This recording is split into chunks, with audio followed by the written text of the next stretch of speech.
¿Qué tal? Buenas tardes. Les damos la bienvenida. Es un verdadero placer y alegría volver a encontrarnos en este ciclo de webinars que organiza la Comisión de Exploración y Desarrollo del IAPG. Como habrán visto en los flyers que se fueron publicando, a lo largo del año se van a ir tratando distintos temas que no son ni nada más ni nada menos que la antesala al próximo Conexplo 2026, cuyo lema es Explorando Nuevas Fronteras Energéticas.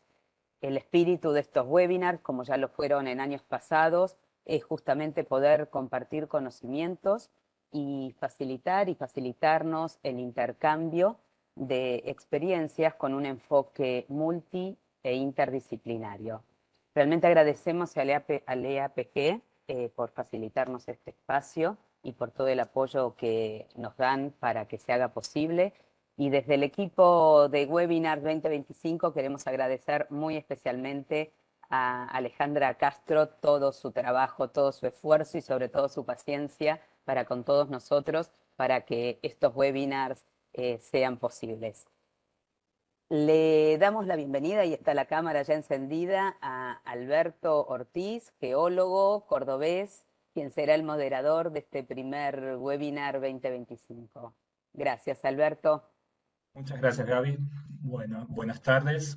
El webinar de hoy, el primero de 2025, estará dedicado al Simposio de Geociencias y Transición Energética. Les queremos agradecer en nombre de la comisión a quienes hoy exponen por su excelente predisposición para participar en este evento y por el tiempo y esfuerzo que han dedicado a preparar sus presentaciones. La dinámica consistirá primero en las presentaciones que tendrán una duración de alrededor de 20 minutos cada uno, y al término de las mismas dispondremos de tiempo para responder preguntas y enriquecer el debate, por lo que la duración podría extenderse un poco más a total de 1 hora si fuera necesario. Las preguntas o comentarios les pedimos que los formulen por escrito en el panel del chat a la derecha en cualquier momento de la charla y serán contestadas luego del final de la segunda presentación.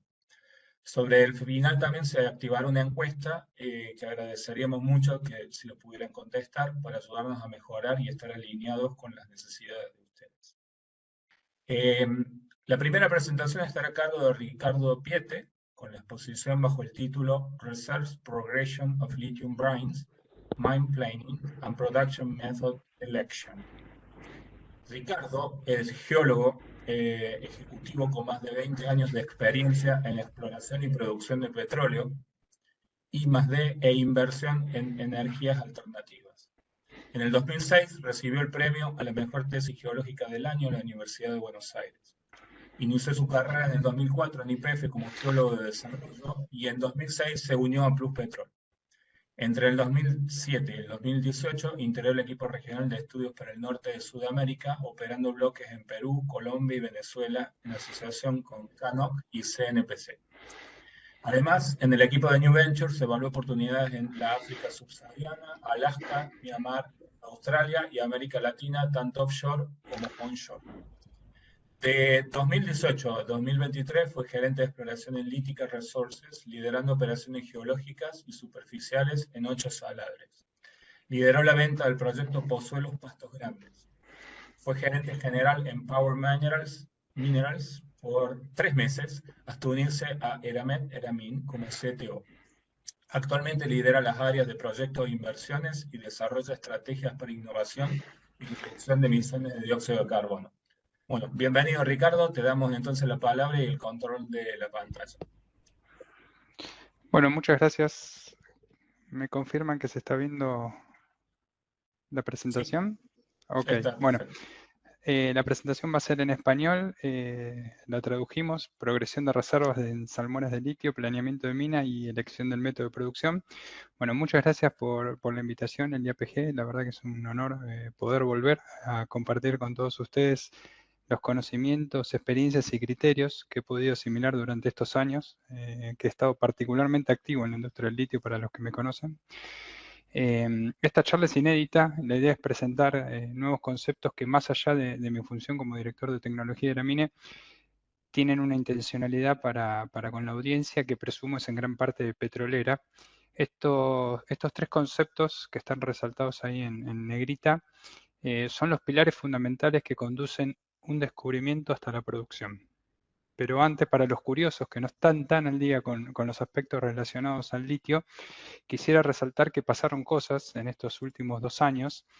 El primer gran shock está relacionado a la evolución del precio. El segundo, la conformación de lo que yo le llamo la Liga del Litio. Y el tercero, la intrusión definitiva de lo que es la extracción directa en los proyectos de China, Argentina y potencialmente en Chile. Respecto a lo que es el precio, bueno, aquí tenemos una curva que va desde el 2020, que llegó a un precio basal de $5.640 la tonelada de carbonato de litio equivalente.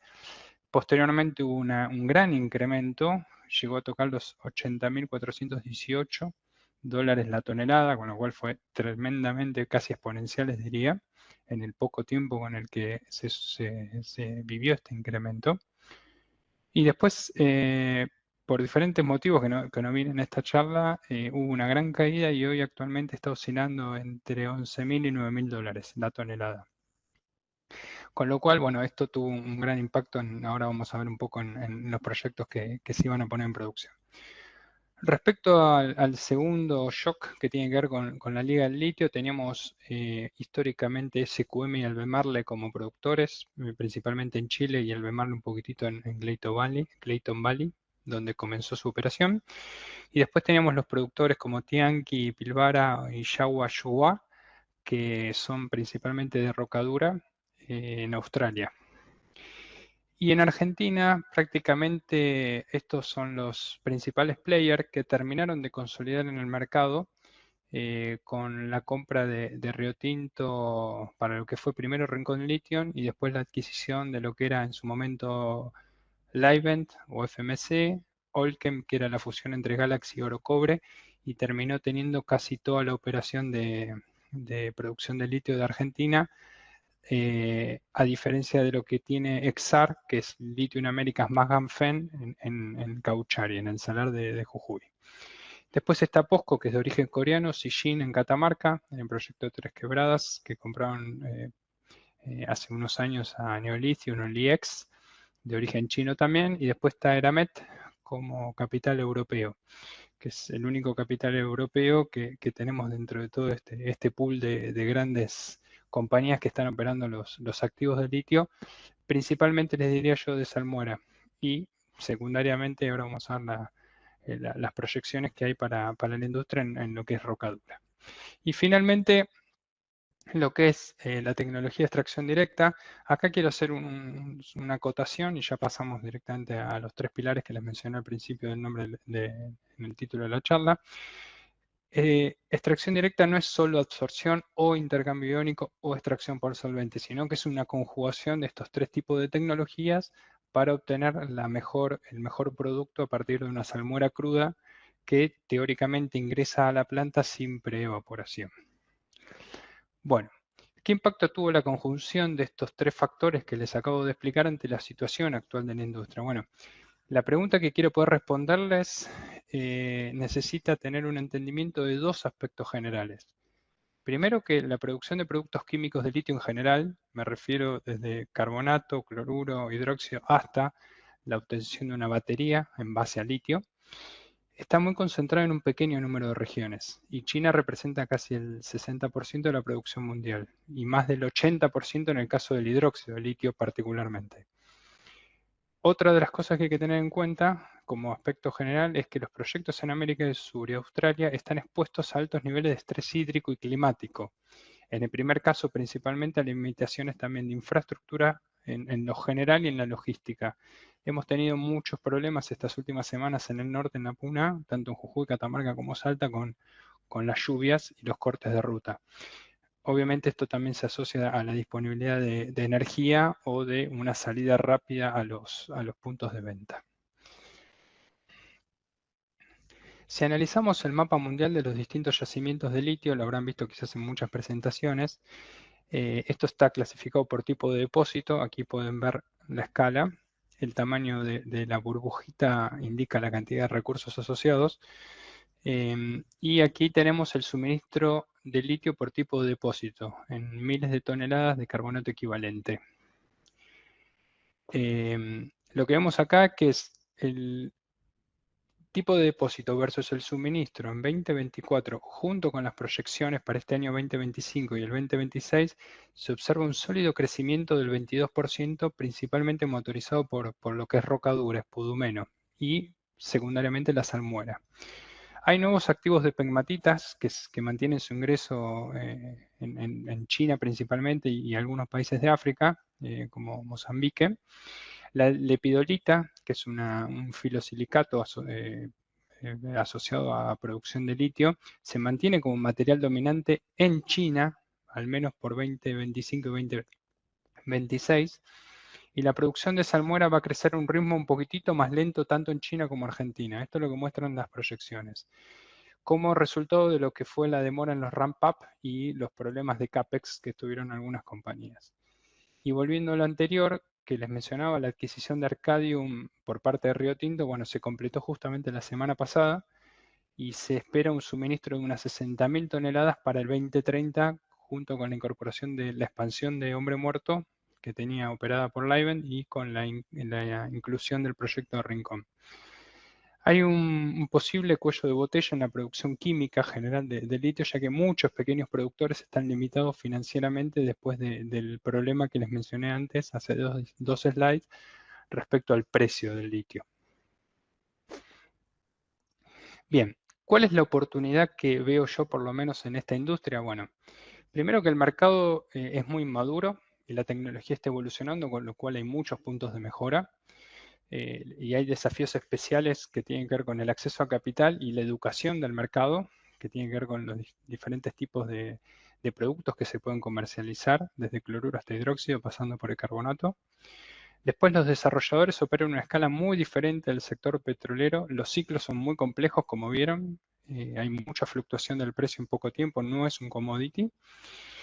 Y después hay dos tipos principales de depósitos de litio. Yo ahí veo una mejora como geólogo. Creo que hay que abrir las fronteras exploratorias. Se está explorando nuevos targets dentro de los salares o de las cuencas endorreicas, pero creo que van a llegar más proyectos que no tienen que ver ni con pegmatitas, ni con lepidolita, ni con salmueras a partir de cuencas endorreicas, sino que tienen que ver con el geotermalismo, y que es la próxima charla, y con la producción a partir de yacimientos de petróleo. ¿Y dónde está la experiencia dentro de la audiencia que supongo que tenemos en este webinar para romper estos cambios de paradigma, ¿no? Para buscar nuevos recursos? Bueno, principalmente en hidrogeólogos químicos y geocientíficos que tuvieron una repentina demanda en la última década, diría yo, en los últimos 5 años principalmente. Y ingresos, ya Río Tinto, si bien es la segunda minera más grande del mundo, está pidiendo dentro de los job description ingenieros de reservorio, ingenieros de producción y petrofísicos para sus proyectos de litio, con lo cual creo que es una nueva apertura para mucha gente que quizás venía del petróleo y quiere migrar a una nueva industria que tiene mucha proyección. ¿Cuáles son los grandes desafíos y para qué vamos a utilizar toda esta experiencia o estas competencias técnicas de estos profesionales? Bueno, que vuelven a tener cierta relevancia en lo que es una industria que en su momento en el petróleo yo sentí, por lo menos hasta que apareció el no convencional hace unos años, cuando me tiré de cabeza en la minería, que como que estaba medio agotado el trabajo para los geocientistas o los geofísicos. Bueno, hay que volver a definir las geometrías de cuenca, los conceptos de tectonoestructuración, los pulsos magmáticos, la comprensión estratigráfica del relleno de cuencas, es muy importante para la definición de los recursos. Y mejorar, bueno, la propuesta de pozos. Muchas veces se ponían pozos sin geofísica o sin una geofísica enfocada a entender el subsuelo. Otra de las cosas que podemos aportar muchos los que venimos de la industria del gas y del petróleo es la eficiencia, y ahora voy a hacer un par de menciones específicas sobre ese tipo de optimización. Y después otro de los conceptos es desarrollar la sostenibilidad ambiental de la cuenca y el ciclo de vida del activo, que esto es algo que nosotros en el petróleo lo tenemos muy claro y que en minería quizás los tiempos que se manejan o los ciclos son bastante diferentes de cierre de mina. Bien, primer pilar, ¿cómo hacemos para pasar de recursos a reservas? Es decir, ¿cómo hacemos para optimizar la producción de carbonato de litio en los salares? Los puntos claves para el plan de producción son cuánto es, cómo hago yo para calcular la producción máxima sostenible para cada salar, en el caso que tenga varios, cuántos pozos son necesarios para esa producción. Obviamente el primer assumption o constraint me lo da la planta, es decir, yo quiero producir 24.000, 30.000, 60.000 toneladas, tengo que hacer ingeniería inversa con el balance de masas para saber cuánta salmuera tengo que enviar en función del flujo y de la química, ahora lo vamos a ver, y cuáles son las principales limitaciones de esa producción. Todo esto me lleva a que hay un problema de optimización. Acá doy un ejemplo muy claro en el que tengo una producción estimada, no importa cómo llegamos a esto, pero resumamos, ya tenemos los recursos y ya tenemos el plan de producción estimado. Entonces hacemos una proyección a lo largo del tiempo para 40 años de producción y vemos que, bueno, este salar tiene una producción sostenible, tiene un cierto amesetamiento hacia el final, con un pico en el año 30 casi.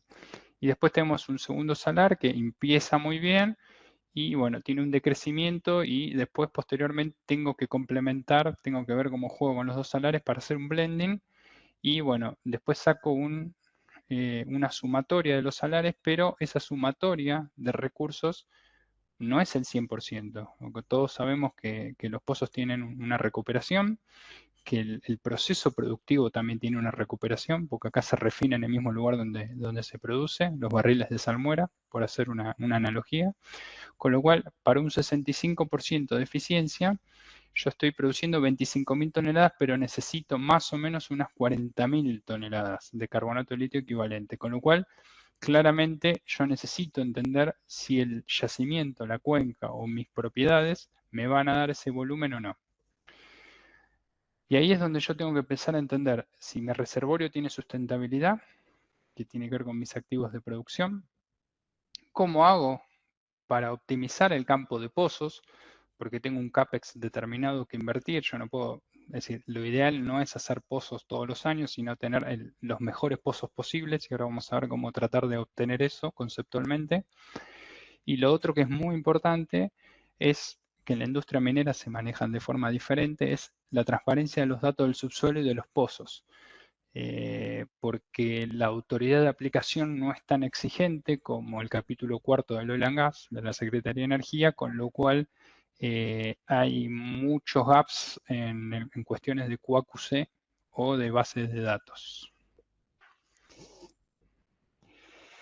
Los principales riesgos que hemos visto es si tenemos suficiente caudal y si se puede mantener a lo largo del tiempo. Ese es el primer gran problema que tiene que ver con la parte hidráulica. Ahora vamos a pasar después a la otra parte que es la química. Acá tengo una identificación de diferentes riesgos que tienen que ver con una capacidad de campo limitada, capacidad limitada de la red, del salmoreducto. Quizás hay diferentes tipos de bombas o de terminación de pozos porque no hay muchos estándares en la industria, es decir, no hay áreas de perforación o de drilling en todas las compañías, recién ahora se están creando, recién ahora hay company mans en la mayoría de las compañías litieras, con lo cual no hay una estandarización de bombas y a veces hay muchos problemas de isolation, de aislación, con lo cual se queman motores muy periódicamente y la verdad que las bombas tienen una duración de vida más o menos entre 8 y 12 meses, con lo cual es muy corto para lo que estamos acostumbrados quizás en la industria petrolera. Y el otro riesgo, bueno, esto es un ejemplo, que están el sulfato y el magnesio como de los dos principales issues, donde una salmuera que tenga mucho litio, pero tenga mucho sulfato o magnesio, no es tan buena salmuera como alguna que tenga quizás la mitad de litio, pero no tenga mayoritariamente ninguno de estos dos elementos. Con lo cual ahí tenés que balancear un poquitito en el método de producción, que es lo que vamos a ver hacia el final. Después, la cuantificación de los riesgos es, bueno, ¿qué acciones puedo tomar yo para tratar paliativamente de superar estas interrogantes?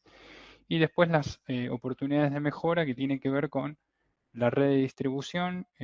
Obviamente lo tengo que plantear en el PFS, pero después una vez que yo estoy operando el campo voy a encontrar algunos problemas o algunas cosas para mejorar, y obviamente siempre se puede tratar de hacer optimizaciones en lo que es la red de transporte.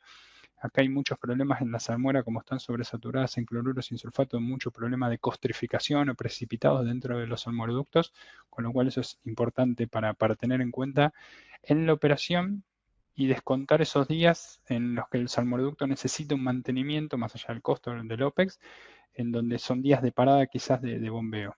Entonces hay que tener en cuenta eso dentro del rendimiento total de las toneladas. Y después otra de las cosas que es importante es, para las compañías del litio, los petroleros lo tienen dentro de su ADN, pero siempre tenés que cada tanto hacer pozos de avanzada para empezar a monitorear si tu concentración se diluyó o no se diluyó, y ahora vamos a ver un ejemplo muy, muy claro. Continuamos con la misma pregunta, ¿no? ¿Cómo hacemos para optimizar la producción? Acá vamos a ver, este esquema es un esquema de pozo donde arrancamos en el nivel punteado superior con un nivel estático, y a medida que empezamos a bombear, acá hay una bomba a cierta profundidad. Esto es la zona de punzados o donde tenemos los filtros, y tenemos que empezar a tomar datos, ¿no? Esto se va construyendo a lo largo de la fase exploratoria, pero es muy importante durante la fase de producción inicial, donde tenemos que entender cuál es la distancia mínima entre el nivel piezométrico y el tope del filtro para ver dónde colocamos la bomba para tener la mayor eficiencia de bomba y motor.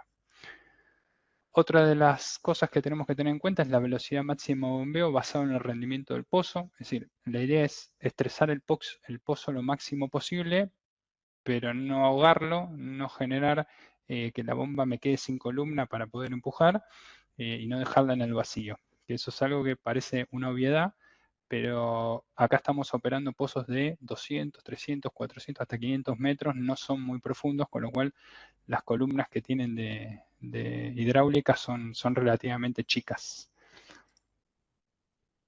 Y después, bueno, tenemos que contar con buenos datos durante las pruebas de bombeo, que tenía que ver esto anterior, que lo quería mencionar, y hay que tener un muy buen modelo geoquímico que me permita comprender la evolución de la potencial dilución o el ingreso de agua fresca, díganlo, son sinónimos, conceptos sinónimos, a lo largo del tiempo. Acá este es un ejemplo de un salar X, donde se está observando que a lo largo del tiempo, este es el año 0, año 10, año 20, un ejemplo, y vemos que hay un ingreso desde acá, desde el norte, de la zona derecha, y los colores azules representan agua fresca, y me estarían, todo este campo de bombeo estaría bajando lo que se llama en la minería como la ley, con lo cual es una contra, y yo tendría que o frenar el campo de bombeo y activar este campo, como para que podamos tener cierta holgadez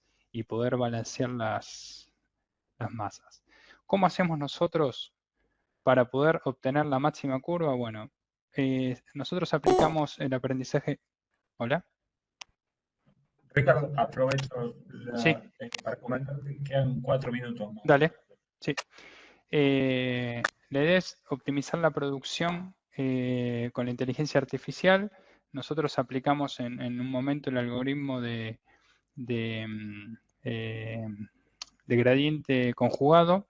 Esto es solamente para presentar. Lo que se quiere entender es cuál es la pendiente de esta curva para obtener el máximo caudal posible a partir de los pozos. Se intenta conocer el IPR de los pozos, y a partir del IPR de los pozos podemos entender nosotros si hay cierta mejora, o hay algunos pozos que podemos relocalizarlos o ubicarlos en alguna otra parte del activo. Como planeamiento de mina, esto es un ejemplo. Yo tengo los pozos de producción, que son estos de aquí. Tengo muchos pozos de monitoreo, que son los amarillos. Esto es un ejemplo.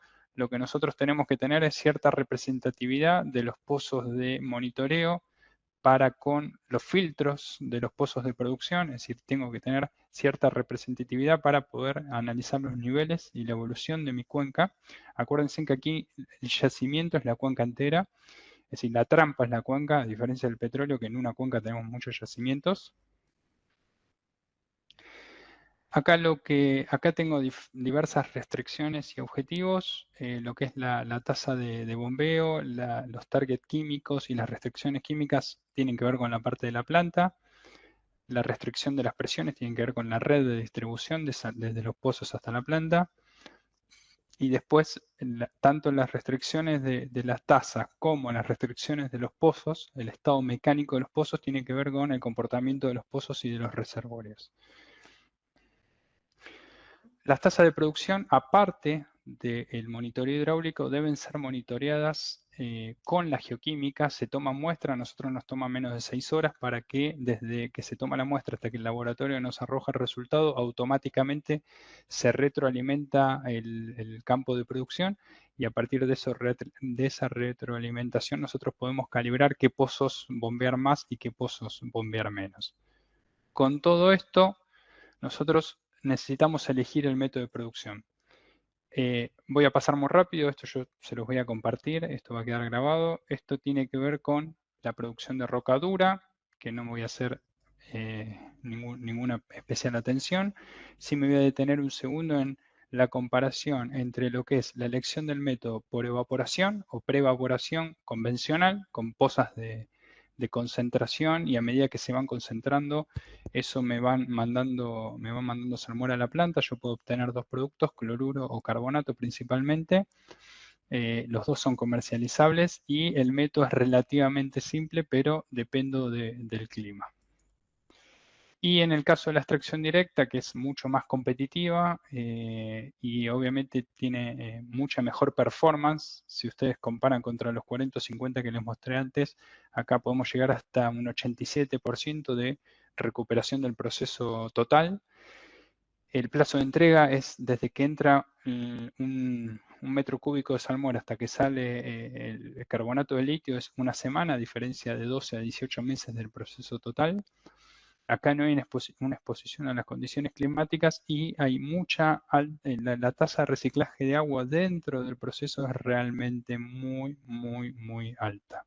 Así que bueno, yo les dejo también algunas ventajas y desventajas de la extracción directa, pero eso es un poquitito lo que le quería mencionar.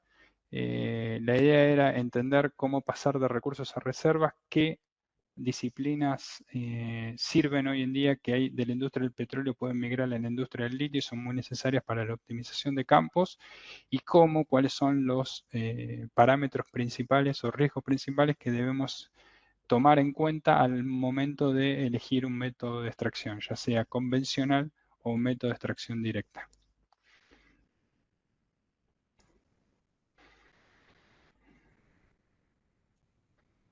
Bárbaro, Ricardo, muchísimas gracias. Quiero aclarar que el orden de las presentaciones fue invertido por un tema de logística. No obstante, los videos posteriormente se van a subir a la plataforma YouTube. Así que, bárbaro. Muchas gracias, Ricardo. Excelente la presentación. Aclaro esto, vamos a la segunda de las exposiciones, que estará a cargo de la geóloga Laura Chiaramonte, de la empresa EPRI, Electric Power Research Institute, quien hablará sobre el tema geotermia para la transición energética y aplicaciones en el oil and gas. Laura Chiaramonte es líder de geotermia en EPRI y principal technical leader en el grupo de captura y almacenamiento de dióxido de carbono en la misma empresa. Antes de unirse a EPRI, trabajó 3 años en el Centro de Innovación de Baker Hughes en Palo Alto, California, y 4 años como investigadora científica en el Laboratorio Nacional Lawrence Livermore, en Estados Unidos. También se desempeñó 1 año en el Laboratorio Nacional Lawrence Berkeley, enfocándose en geomecánica aplicada a energía geotérmica, secuestro de carbono y shale gas. Previo a sus estudios de posgrado en Estados Unidos con una beca Fulbright, trabajó 5 años en Repsol YPF como geólogo de yacimientos, exploración y como geólogo estructural también. Es doctora en geofísica en el año 2008 y tiene un máster en geología estructural y geomecánica en el 2004 por la Universidad de Stanford y licenciada en ciencias geológicas en el año 1996 por la Universidad de Buenos Aires. Le damos la bienvenida a Laura. Laura, buenas tardes y te dejamos listo para que puedas presentar. Bueno, muchísimas gracias a Alberto y el APG por la invitación. Ojalá estuviera en Argentina, pero bueno, estoy en California. Y hoy les voy a charlar un poco de geotermia en el marco de la transición energética y más que nada focalizándome en bastantes aplicaciones de oil and gas, en donde, digamos, el sector está poniendo mucho interés en geotermia y además, dadas las competencias y la capacidad técnica en oil and gas, es muy beneficioso para geotermia también ese intercambio y ese interés. Para poner un poco en marco, voy a mencionar algunas cosas de la transición energética, pero que ponen en foco cómo geotermia puede ayudar en esto y las ventajas que tiene, ¿no? Bueno, va a haber se pronostica un aumento de la demanda de energía muy importante en todos los países. Muchísimo de eso tiene que ver con electrificación, vehículos eléctricos, heat pumps para heating and cooling, etcétera. Hay un boom en el tema de data centers y con artificial intelligence también eso es una de las cosas que, por ejemplo, en Estados Unidos está poniendo a todas las empresas de electricidad desesperadas tratando de ver de dónde van a sacar más electricidad y más energía para poder proporcionar toda la electricidad que se necesita. Y bueno, hay muchísimas aplicaciones comerciales e industriales también. Después, otra cosa que está pasando en el mundo, definitivamente acá en Estados Unidos, es que cada vez los eventos climáticos muy severos ponen en foco la vulnerabilidad del sistema de algunas fuentes de energía. Entonces hay mucho foco en buscar fuentes de energía que sean confiables y seguras.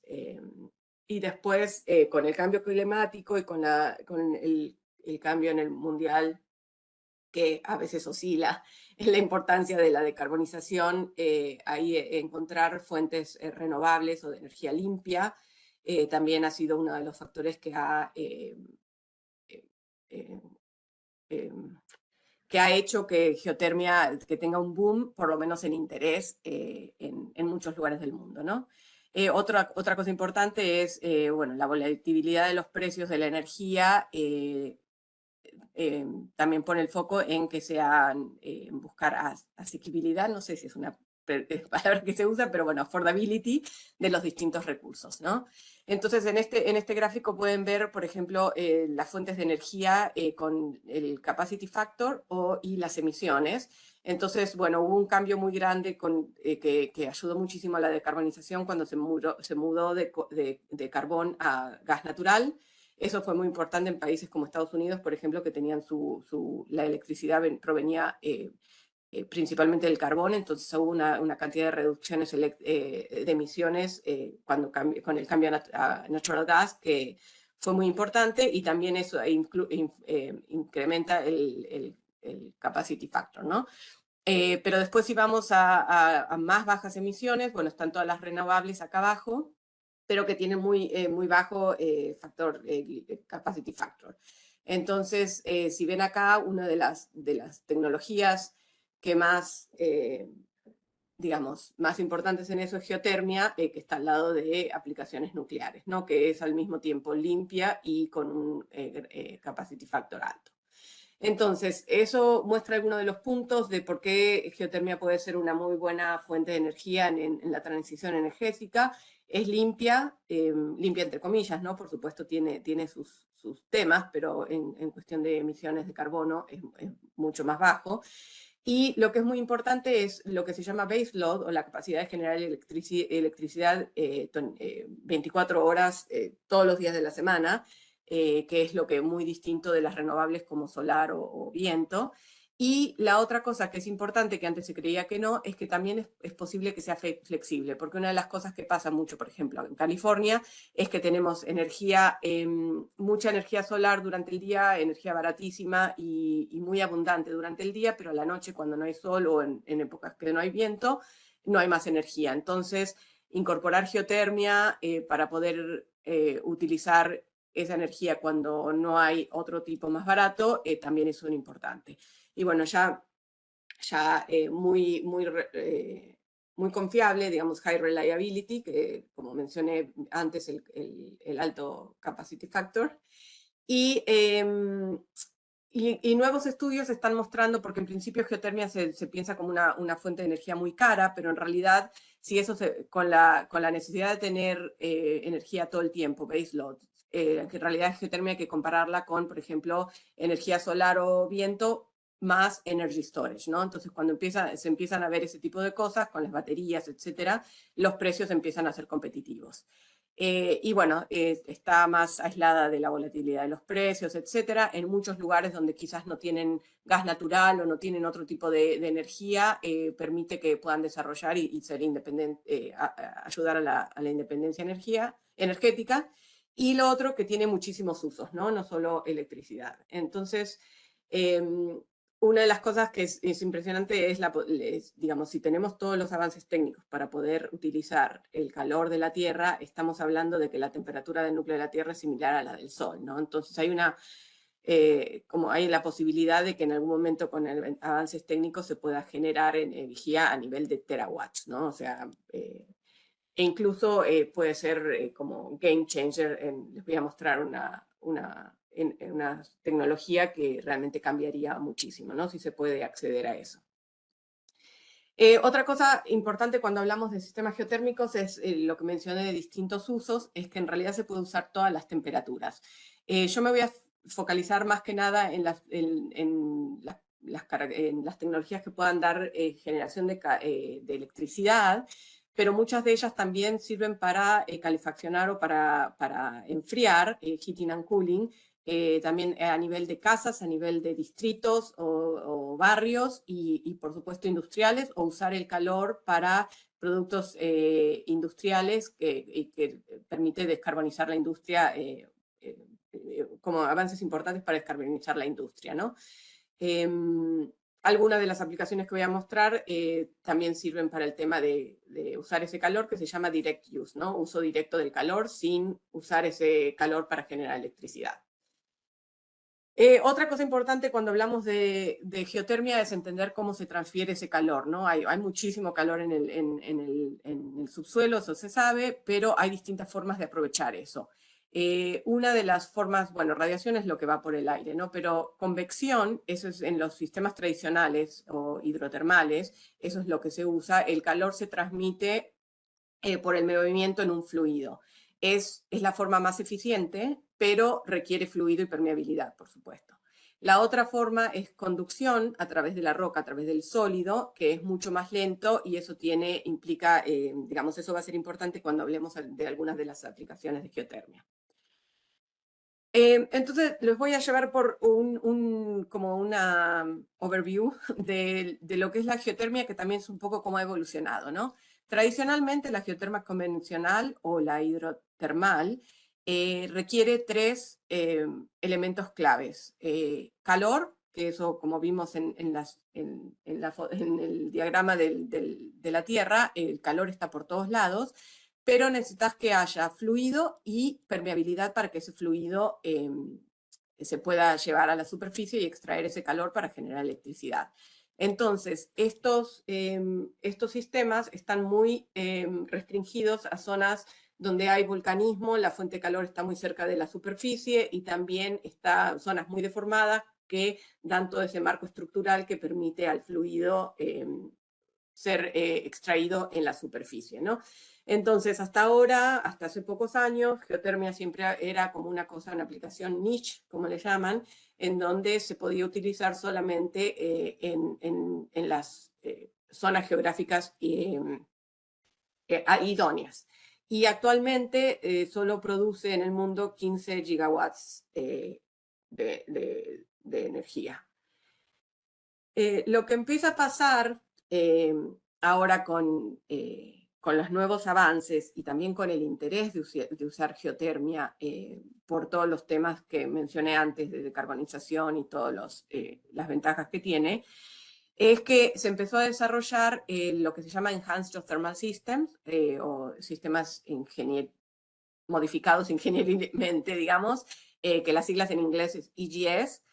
Este concepto en realidad está desde los 70, digamos, empezó en los National Labs en Estados Unidos, en donde se sabe que, bueno, el calor está en todos lados, entonces, ¿cómo podemos utilizar ingeniería para crear un reservorio, o sea, permeabilidad, y inyectar fluido en el caso de que no haya, para poder recuperar ese calor, ¿no? Entonces se perfora a profundidades donde esté el calor suficiente para producir electricidad, se inyecta agua fría o un fluido frío y se recupera caliente y en superficie se genera electricidad con eso. También se puede usar este concepto para calor, si a temperaturas más bajas, para usar el calor directamente. Uno de los problemas que tiene esta situación es que los gradientes, el calor en la roca, y como no hay fluido in situ, el calor en la roca se transmite conductivamente, que como habíamos mencionado es más lento. Por ende, uno de los problemas era cuánto podés recuperar o qué superficie de reservorio necesitas para poder hacer esto económico. Después se tiene que generar ese reservorio artificial, que se puede hacer por estimulación de distintas formas, pero la más efectiva es de fracturación hidráulica, que estos avances vienen del petróleo, y requiere bastante agua, porque no hay in situ, como mencioné, entonces se tiene que traer el agua para poder explotar estos sistemas. Lo que es muy atractivo, y este es el boom, digamos, de estas nuevas tecnologías de geotermia, es que en realidad incrementa considerablemente el área en donde se puede utilizar geotermia. Entonces, en este ejemplo, en Estados Unidos, por ejemplo, pueden ver los puntos, son las zonas en donde se han detectado potencial hidrotérmico, ¿no? Hidrotermal, o geotermia convencional. Pero en realidad, si ven todas las partes anaranjadas, digamos, el área es muchísimo más grande, entonces en principio se podría hacer EGS en muchos de estos lugares. Y eso es uno de los booms de EGS, si habrán escuchado, en Nevada y en Utah, en Estados Unidos, últimamente han habido muchísimos avances y voy a mencionarlo a la brevedad. Entonces, bueno, acá, bien breve. Entonces, la evolución de EGS, una de las compañías que está haciendo muchísimos avances y muchísimo ruido y juntando muchísimo capital, digamos, es Fervo Energy. Esta es una compañía, una startup que ahora ya no es startup, pero nació acá de Stanford también, en donde básicamente, para resumirlo, aplicaron el playbook de shale gas en sistemas geotérmicos, en rocas graníticas, no sistemas geotérmicos, perdón, en rocas graníticas, donde estaba el calor. Entonces, con mucha de esta innovación, o sea, las nuevas técnicas de perforación, nuevos enfoques en estimulación, básicamente las multiple stages, y la gestión del reservorio en forma similar a cómo se ha hecho en el petróleo, han avanzado muchísimo. También hay un proyecto muy grande del Departamento de Energía de acá que se llama Utah Forge, en donde ahí, bueno, ese proyecto es carísimo porque básicamente es para investigación, entonces están testeando muchas formas de perforar, de estimular, de monitorear, etcétera. Y eso también ha ayudado considerablemente a que esto avance. Entonces, en este momento, se considera que EGS está a nivel incipiente de comercialización. Fervo tiene proyectos comerciales, ya están vendiendo, todavía no le están dando, pero ya vendieron PPA, se llama Power Purchase Agreements, o sea, un acuerdo en donde se comprometen a proveer electricidad para empresas de electricidad, las utilities en Estados Unidos. Y uno de los grandes avances que están haciendo tiene que ver con la reducción indirecta de costos, o sea, la reducción grande que hicieron es en días de perforación, que es casi 50% de los costos del proyecto, y han mostrado muy buen resultado con el tema de generar las fracturas hidráulicas y conectar productores e inyectores, para, como de nuevo, como mencioné, se inyecta agua fría y se recupera agua caliente para generar electricidad. Entonces, con esto hay muchísimo ruido con esto, un montón de cosas positivas, mucho marketing, etcétera. Los avances que se ven, digamos, la información que han mostrado, digamos, acompaña estos avances, pero todavía hay un montón de preguntas y una de ellas grandes es cuánto tiempo van a poder mantener ese calor por esto de que el calor se mueve conductivamente y cuánto, porque digamos, si depletan el calor en el reservorio, lo que tienen que hacer es seguir perforando, con lo cual aumentan los costos. Entonces, bueno, hay un montón de preguntas, pero hasta ahora los avances han sido muy promisorios. Y finalmente, en esta línea, una de las cosas que es como el holy grail de geotermia es super hot rock geothermal, ¿no? Básicamente es como un EGS, pero muchísimo más profundo, en donde se llega a, la idea es acceder a rocas que estén mucho más calientes y profundas, incluso ya a niveles, la roca empieza a ser un poco dúctil, y los fluidos están a nivel supercrítico, o sea, ya no es ni agua ni vapor, es una cuestión supercrítica, y lo que hace es que incrementa muchísimo la capacidad energética de ese fluido. Uno de los grandes problemas que tiene EGS, que es lo que, bueno, Fervo, si esto continúa y compañías que están aplicando ese concepto, tienen que mostrar es que sea económico, porque, bueno, perforar estos pozos, si bien, aunque hayan hecho muchísimo avances, igual es muy costoso, entonces el tema de si estos cuáles económicos son es un tema. Otra cosa para poner en contexto, cuando la industria del petróleo perfora para buscar oil and gas, digamos, petróleo y gas, esos proyectos son iguales de caros, pero el valor de un barril de petróleo es muchísimo más alto que el valor de un barril de agua, ¿no? Entonces ahí es donde viene todo el problema con estos proyectos para ser económicos. Pero acá en esta gráfica lo que vamos a ver, para que tengan idea más o menos las profundidades y las temperaturas, este es un pozo a la izquierda, está el pozo de referencia de shale gas, más o menos a 3 kilómetros.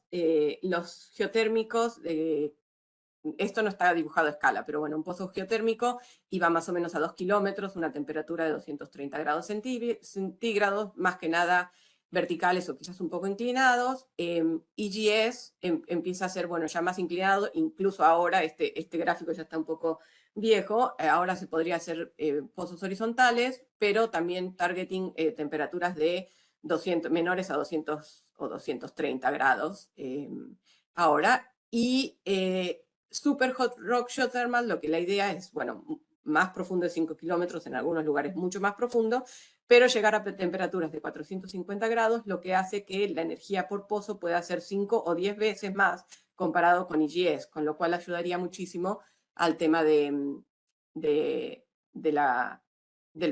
costo. Alberto, ¿me querías decir algo? Falta que tenés 5 minutos más. Dale, gracias. Gracias. Entonces, una de las cosas de Super Hot Rock que es impresionante es el tema de que te habilita una cantidad geográfica para poder producir geotermia. Pero por supuesto, esta es la tecnología que está menos desarrollada. Todavía recién hay algunos lugares en Islandia y que están perforando a esas temperaturas y hay muchísimas cosas técnicas para ver si se puede producir o no. Acá tenemos un mapa del mundo en donde vemos a qué profundidad estarían los 450 grados. Entonces, si ven, por ejemplo, 11, 13 kilómetros, el verde clarito, ya ven que hay muchísimas más zonas donde se puede acceder. Una cosa para tener en cuenta es que con la perforación mecánica, o sea, con la perforación actual, se puede acceder hasta los 10 kilómetros más o menos, aunque igual es carísimo, 10 kilómetros, pero bueno. Entonces, para poder llegar a Super Hot Rock se necesita un montón de aplicaciones técnicas, que una de ellas, avances técnicos, que uno de ellos sería Energy Drilling, que lo voy a mencionar brevemente en otra diapositiva. Bueno, entonces, el otro tema, esto se llama EGS, ¿no? O Super Hot Rock. El otro gran sector de la geotermia que está haciendo muchísimo ruido es Advanced Geothermal, que se llama, que más que nada son lo que se llama closed loop. Eso ahora en Estados Unidos sobre todo hay como un ambiente de que hay un montón de startups que se comportan un poco como el Silicon Valley de las startups. La idea es muy novedosa, van y juntan un poco de capital y tratan de hacer un montón de conceptos, pero la verdad que es una de las que más más cuestionadas para ver si puede llegar a ser económico. Todos estos closed loop que voy a mencionar ahora tienen que ver con una transferencia de calor por contacto, que es uno de los grandes problemas que tiene. Entonces, hay distintos tipos de conceptos de geotermia de closed loop. Básicamente, como mencioné, la transferencia de calor es conductiva, es muy lento, y este concepto también está desde los 70 y hasta ahora no se ha podido hacer económico. Y las claves y el tema económico para que se escale y para que se adopte y que pueda generarse a un precio razonable, ¿no? Entonces, los elementos claves para que funcione, uno es reducir dramáticamente el costo de la perforación, y otro, mejorar la conductividad térmica de los materiales, que eso sí se piensa como un breakthrough. Si no hay breakthrough en materiales, va a estar complicado. Entonces, de estos ejemplos voy a mencionar rápidamente dos de los que están más evolucionados, que es Evor, es la compañía. Básicamente esta compañía es muy sencillo, reconoce que la tasa de transferencia de calor conductivo es muy baja y entonces necesitan una superficie, surface area gigante para poder capturar todo ese calor. Entonces lo que ellos proponen es como perforar radiadores gigantes en el subsuelo, en donde tienen una serie de pozos paralelos que todos esos digamos, absorben ese calor, y del mismo concepto se inyecta agua y se fría y se recupera caliente. Una de las grandes ventajas, y una de las cuales es tremendamente atractivo que esto funcione, es que no hay contacto con el yacimiento. Entonces evita el tema de la permeabilidad, el tema de corrosión o scaling, incrustaciones y todos los problemas que tienen los sistemas geotérmicos. Y utiliza muy poca agua, porque toda esa agua es reciclable, digamos, una vez que lo pusiste en el loop, directamente sigue, ¿no? Y las grandes desventajas es que depende de la conducción del calor, hasta ahora es muy poco eficiente, y una de las soluciones propuestas, en este caso, todo esto que mencioné tiene que ver, es similar para todos los otros tipos de closed loop, y la solución que encontró Evor es perforar estos pozos muy largos. Están ahora, demostraron en Canadá y ahora están haciendo un proyecto en Alemania, pero los costos y los problemas técnicos de perforar todo esto, imagínense que estás acá perforando como 6 pozos de, no sé, varios kilómetros de profundidad, que todos dependen de un solo pozo vertical, ¿no? Entonces eso, bueno, hay que seguir mirando a ver qué pasa. Otra es Greenfire, ellos están haciendo muchos avances. Lo que ellos hacen es directamente un pozo vertical con un closed loop. Tienen un pozo en donde hay unas feed zones donde entra el fluido, pero la transmisión de calor sigue siendo conductiva en la roca afuera del pozo. Y ellos tienen un closed loop que el agua o el working fluid puede ser CO2, o sea, en general tratas de que sean fluidos que tengan bajos puntos de ebullición. Está siempre aislado de eso, y entonces, bueno, toda esa transferencia llega a ser mucho más baja de eficiencia, ¿no? Greenfire hizo un demo acá en California que fue considerado un success, o sea, exitoso técnicamente, pero no económico, digamos, ¿no? Y bueno, y ahora están haciendo muchos demos en las Filipinas o en otros países que estamos esperando también a ver qué resultados hay ahí, ¿no? En este caso, el calor, la electricidad o el calor no se absorbe en la superficie, sino en un heat exchanger que va en el pozo directamente, ¿no? Esa es una de las grandes ventajas de este sistema.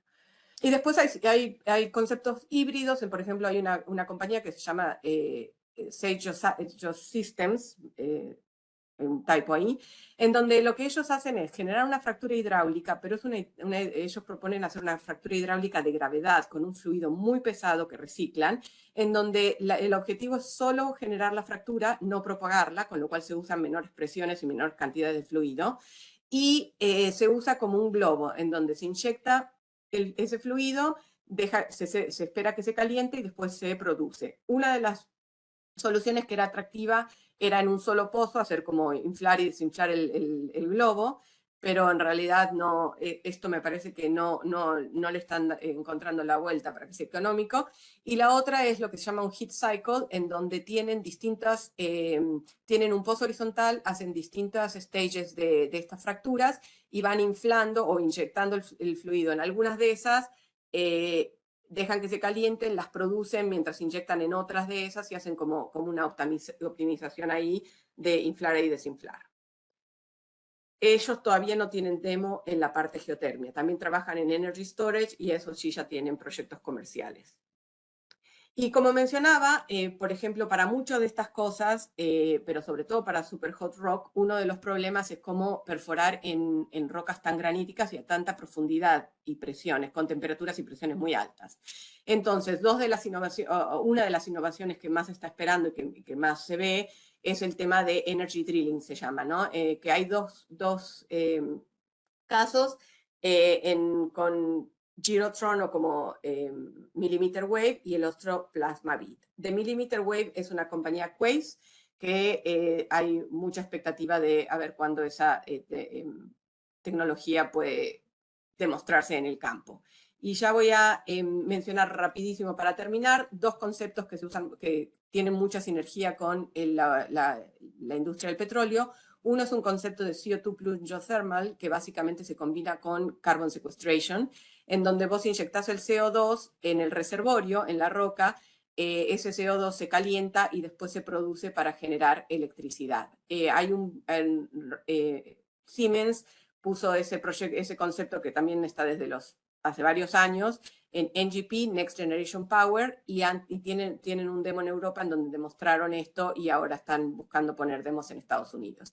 Y la última, para terminar, es reutilización de pozos de oil and gas para energía geotérmica, que puede ser por coproducción de brine de salmuera caliente o por uso de pozos que se hayan abandonados. En este caso, digamos, hay varias startups que están trabajando en eso. Uno de los grandes problemas, que me imagino que todos sabrán muy bien en el oil and gas, es que una vez que destapas un pozo viejo, no sabes con lo que te vas a encontrar.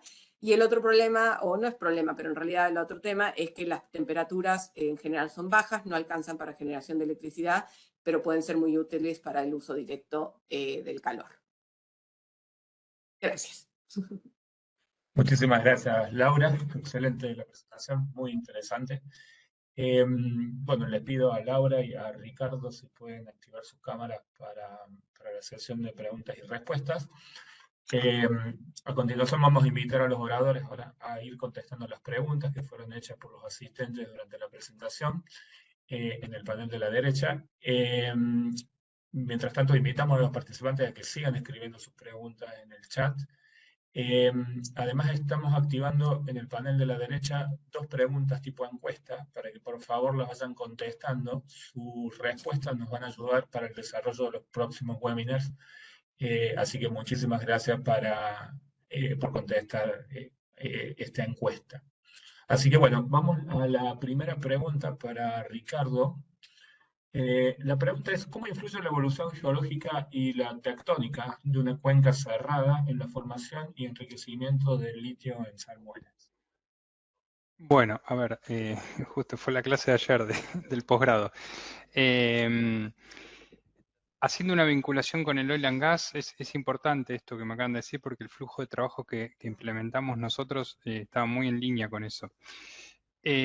Acá las cuencas endorreicas tienen en la Puna por lo menos, tienen una historia diacrónica y de sobreimposición de diferentes eventos.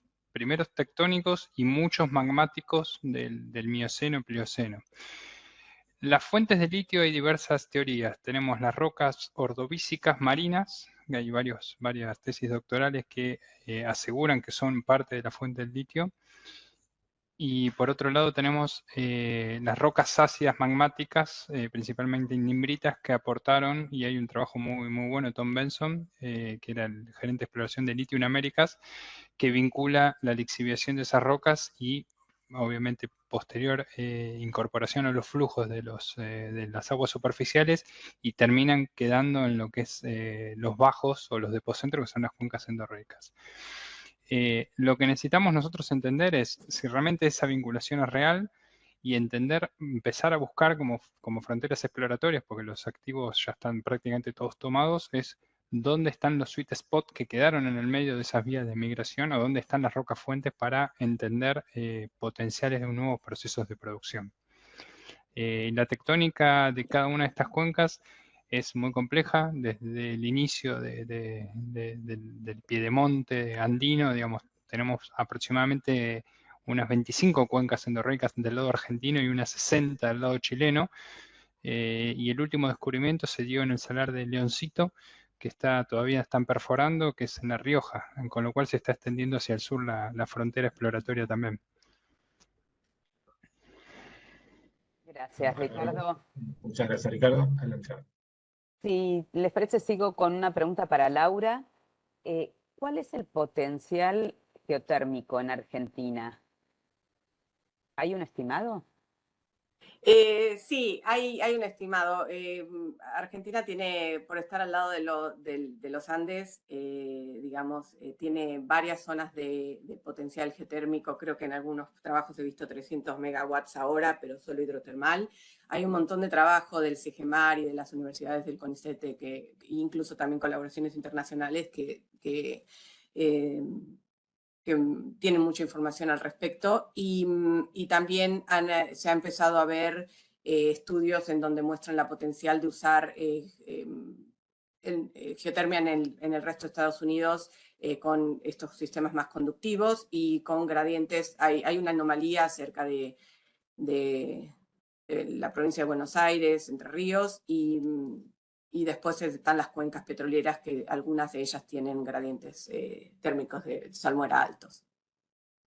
Buenísimo, gracias. Saben que nos vamos a extender hasta las 16 porque hay muchas preguntas, así que para los participantes, que son muchísimos los que están todavía conectados. Alberto. Bárbaro. Sí, para Ricardo o inclusive para Laura también, pero apunta más para Ricardo, es que nos pueden comentar acerca de los condicionantes que impone el acceso a agua dulce. Entiendo que el agua dulce en los salares es un tema crítico.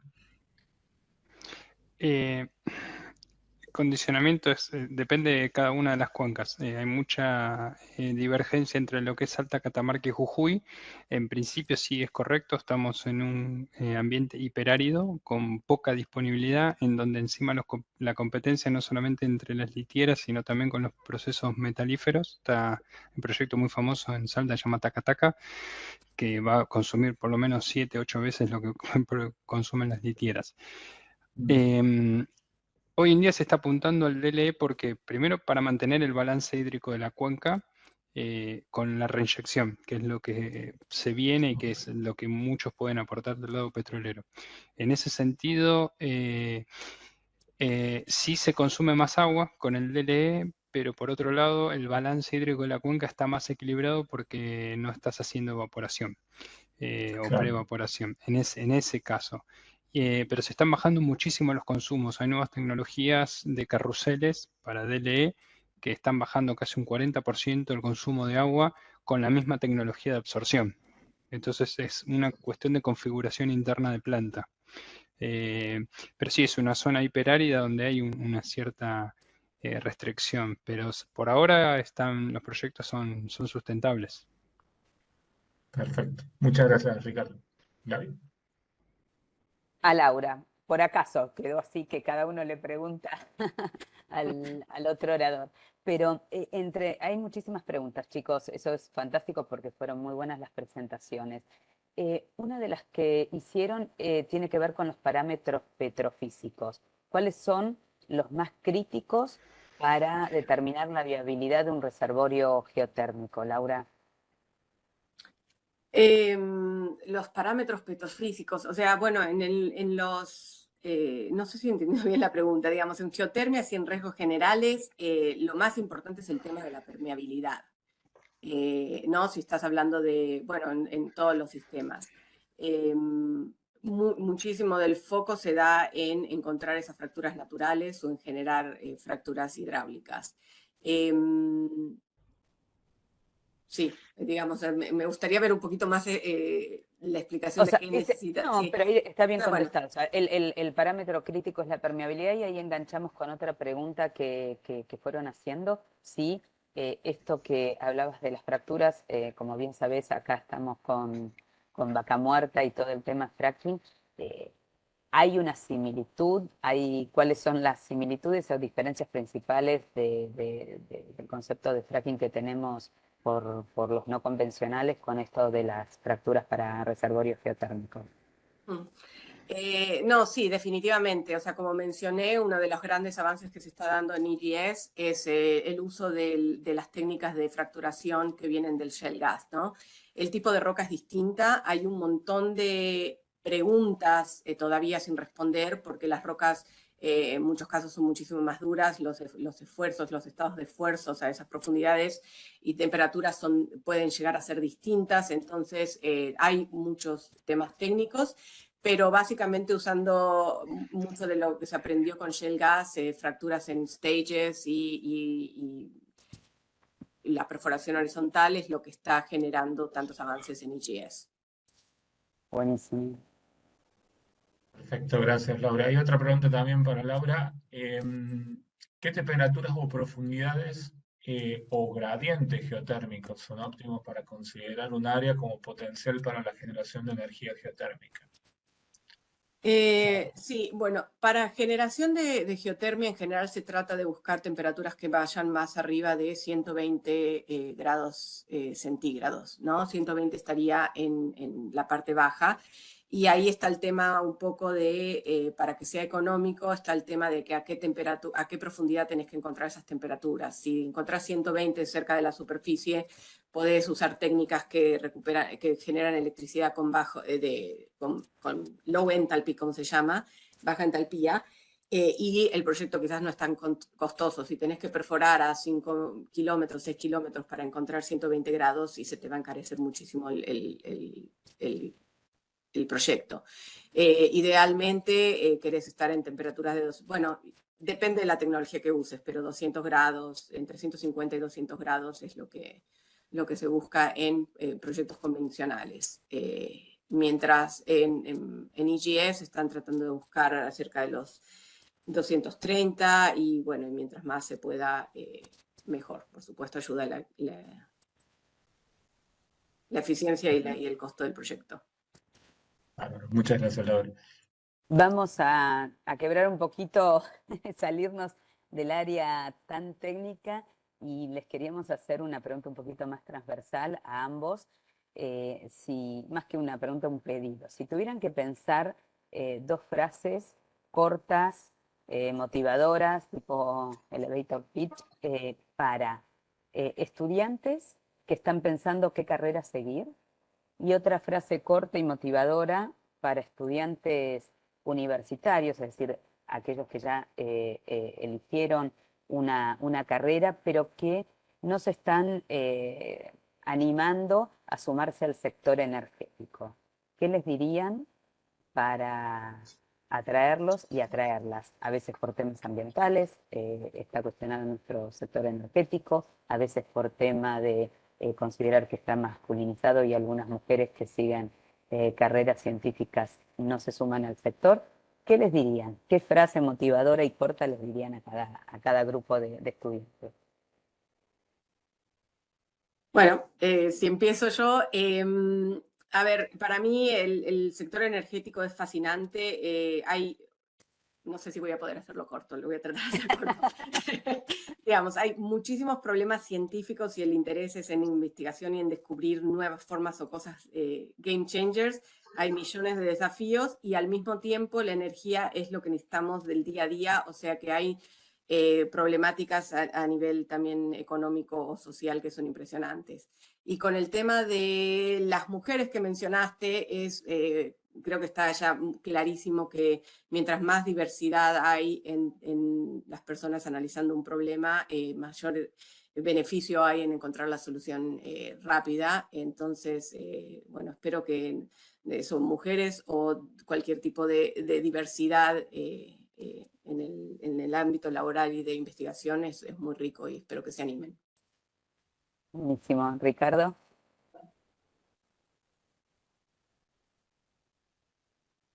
No se te escucha. Hola, No sé. ¿ahora?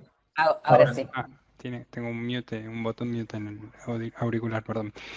A ver, yo lo mencioné en principio, a ver, he dado muchas clases aquí en Salta, principalmente para escuelas secundarias, porque aquí se está buscando incentivar a todos los alumnos que están saliendo de escuelas técnicas principalmente a meterse en ingenierías. En mi caso particular, yo he traído geólogos de muchas otras provincias que no son las aledañas a los proyectos, han migrado muchísimos y estamos necesitando ingenieros químicos especialistas o industriales en seguridad de procesos. Estamos teniendo una gran deficiencia todas las litieras, que son plantas químicas, en el tema de seguridad de procesos. Así que yo te diría que cualquiera técnicos químicos de laboratorio, técnicos industriales o electromecánicos, se traten de buscar especializaciones, porque muchas veces tampoco es una carrera de ingeniería en sí, sino que es un posgrado que lo puede hacer creo que cualquier disciplina. Y la minería es algo que está comenzando en Argentina, realmente hay muchísimo potencial, prácticamente el 80% del PBI de tanto de Perú como de Chile se basa en minería y creo que es algo que en Argentina tenemos que desarrollar. Gracias a ambos. Bueno, muchas gracias a ambos. Aquí alguien pregunta para Laura, ¿es factible la utilización de la tecnología Plum CO2 en Argentina? Si hay proyectos operativos en fase conceptual de captura de CO2 mediante método geotérmico. Bueno, no he hecho ningún análisis específico en Argentina, pero en principio yo te diría que creo que es muy factible. Argentina, bueno, primero que tiene todas las cuencas petroleras, hay muchísima información, se sabe que hay unidades permeables, porosas, que se pueda inyectar el CO2.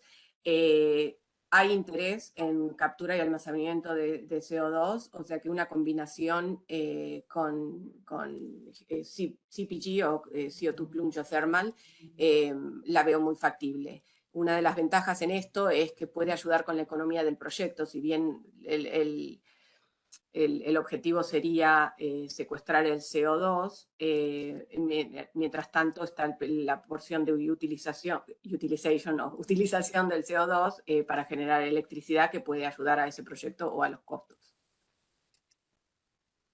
No tengo idea de que haya ningún demo planeado en Argentina, pero... Ok. Y también para vos, Laura, preguntan ¿qué tipo de agua es más adecuada para la inyección en los sistemas geotérmicos y cómo influye la calidad de esa agua en la eficiencia y sostenibilidad de la operación? Bueno, eso va a depender muchísimo del tema. Hay dos temas importantes ahí. Una, cómo va a ser la interacción con la geología del lugar, o sea que eso depende también del tipo de roca, etcétera, que se usa. Y otra cosa importante, muy importante para considerar en eso, tiene que ver más con el tema regulatorio. Entonces, ¿dónde se está haciendo ese proyecto para ver si la calidad del agua necesita ser de determinada manera por el tema de regulación de inyección de agua? Claro, un tema importante Bárbaro. también. Ricardo, una pregunta para vos. A lo mejor en base a tu experiencia, ¿cuál sería en todo el proceso de extracción de litio la parte del proceso que más genera emisiones de dióxido de carbono? Es que, bueno, estamos comparando creo que un proceso convencional versus un proceso de extracción directa. Digamos, me voy a enfocar en uno y en otro. En el de extracción directa es donde hay mayor emisión de huella. Se utilizan más reactivos, con lo cual la logística es, a ver, nosotros clasificamos las emanaciones por diferentes anillos, el anillo central de donde está la planta y la operación, el anillo secundario que son las operaciones satélites y después todo lo que es la logística, el transporte de reactivos y la venta del producto. Entonces tenemos una trazabilidad, pero claramente en el consumo de energía para la evaporación forzada, en el caso de que se utilice este tipo de metodología, claramente. Bárbaro. Muchas gracias, Ricardo. Ahí me perdí si la habían contestado o no. Ayúdame, Alberto, si estaban No, hay, trabajando hay en... una, Sí, hay una pregunta asociada a un poco a lo que, bueno, lo que venía hablando Ricardo. Preguntan qué método geofísico se utiliza para la exploración y explotación de litio. Ujú. ¿Es magnetoteluria, sísmica, ambos? Sísmica no se utilizan, por ahora no, es decir, creo que Pluspetrol Leti va a hacer algo, se está utilizando sísmica pasiva, nosotros estamos trayendo de Chile uno, pero para probarlo. MT, tomografía eléctrica y gravimetría. Para el MT y la gravimetría para definir la configuración de cuenca, la geometría, el basamento, después calibrarlo con la inducción, porque no se corren otros perfiles más que el gamma ray, inducción y resonancia magnética, son muy básicos los sets de well logging. El sónico dipolar y el densidad neutrón son muy caros para traer acá y son radioactivos. Con la tomografía eléctrica enfocarse en la zona de bordes, donde se puede ver la cuña salina, la zona de transición entre el agua fresca y la salmuera, que es muy bueno ese método, realmente tiene mucha resolución. Y permite a futuro utilizarlo para la potencial reinyección, sabiendo las pendientes de las cuñas como una barrera de densidad. Perfecto. Gracias, Ricardo. Para Laura, ¿están trabajando en proyectos de baja o muy baja entalpía? Están trabajando, ¿quiénes serán? Pero bueno, ¿Quiénes serán? sí. Transcribimos y... Sí. Bueno, voy a asumir que no es nosotros, mi empresa, sino en general. Sí, hay muchísimos proyectos de baja entalpía. Hay una compañía Ormat que desarrolla tecnologías Organic Rankine Cycle, se llama, para extraer electricidad en entalpías más bajas. Y hay mucho avance también en plantas, power plants flexibles o híbridas, en donde se puede empezar con una tecnología donde está el sistema de high enthalpy, pero después también se puede transformar o comunicar con low enthalpy para poder seguir, porque lo que pasa cuando tenés un sistema de high enthalpy es que desperdicias un montón de energía al no usar el fluido que ya un poco enfriado. Entonces, si combinás ese tipo de cosas, podés seguir extrayendo más electricidad. O sea que hay muchos avances en ese sentido. Qué bien. Bárbaro. Una pregunta para Laura, pero también después, en todo caso, apunta también a Ricardo. ¿Cuál es la temperatura mínima para que pueda aplicarse geotermia en un pozo de oil and gas y qué costo aproximado se estima la implementación? Y para Ricardo, después, en todo caso, ¿cómo se puede extraer litio de pozos de oil and gas? Que algo mencionaste en la presentación.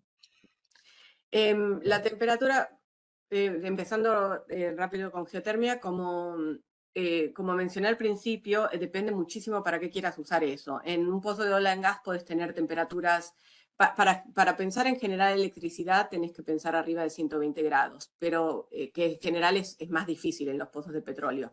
Entonces, por ahí muchos de ellos apuntan a usar el calor directo, que puede ayudar a procesos industriales o a heating and cooling, como se llama, digamos, de la zona.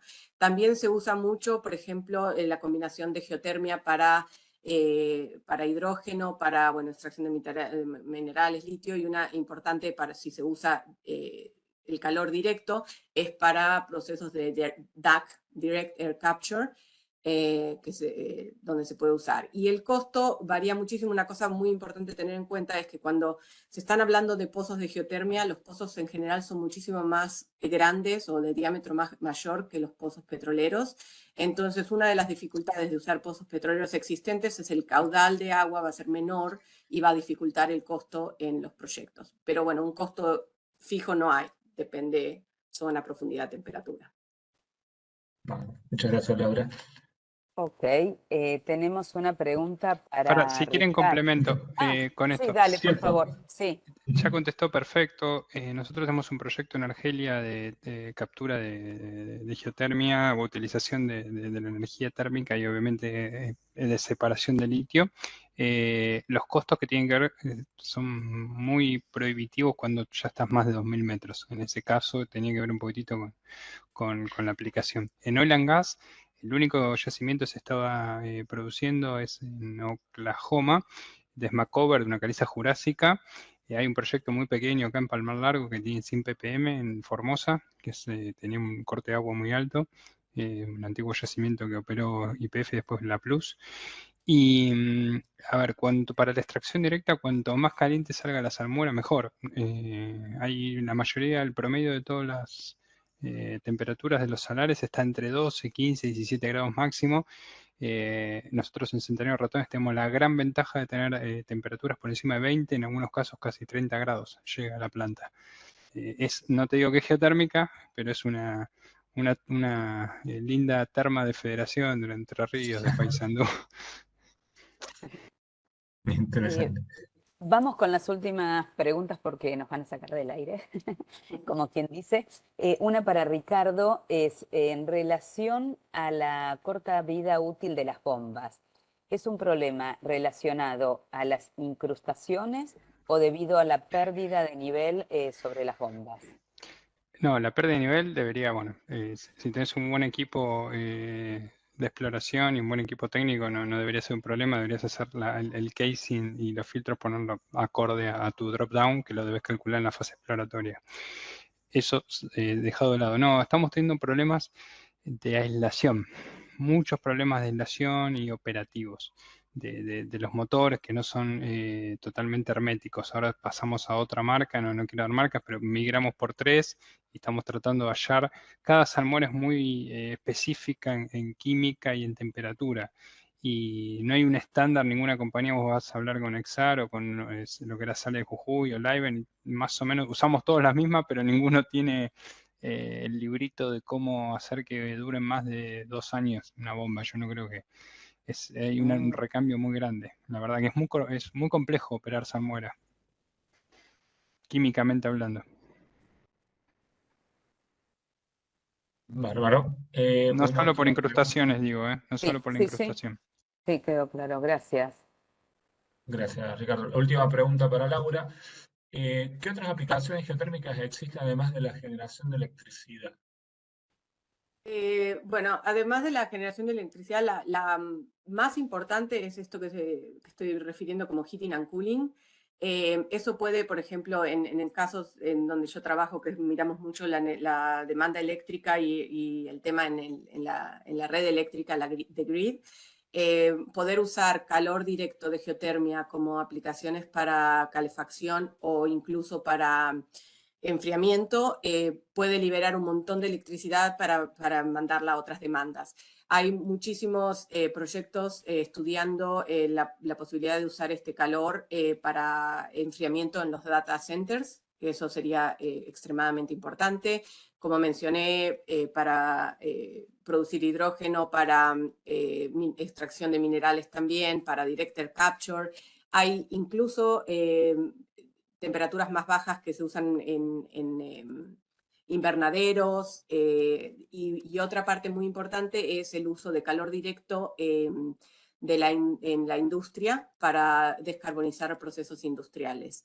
Y una analogía para que vean la importancia del calor y el gas era, digamos, usar una cosa como el gas, que tiene tanta capacidad energética, para después bajar la temperatura, para poner la temperatura de calefacción en una casa, es un desperdicio increíble. Entonces, si se puede usar el calor directo de geotermia, es una muy buena aplicación. Perfecto. Bueno, muchísimas gracias, Laura. Muchísimas gracias, Ricardo. Quisiéramos seguir, pero no podemos. Muchísimas gracias de nuevo por la invitación.